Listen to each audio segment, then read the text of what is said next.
খুব ভোরবেলা নদীর দুই পাশে দুইজন মানুষই গোসল করছিল।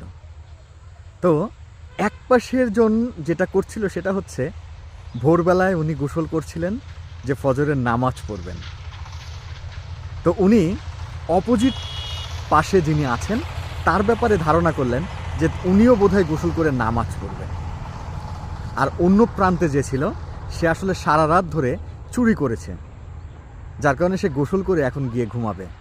সে ভাবছিল যে অপর প্রান্তে যে মানুষটা আছে সেই মানুষটাও বোধহয় আমার মতো সারা রাত ধরে চুরি করেছে এবং সে এখন গোসল করে ঘুমাবে।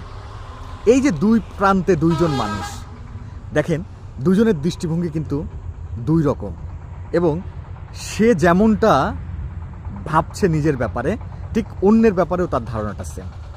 তো আমাদের দৃষ্টিভঙ্গিতে যদি আমরা চেঞ্জ আনতে পারি তাহলে আমি নিজে যদি ভালো থাকতে পারি তাহলে অন্যকেও আমার কাছে ভালোই মনে হবে।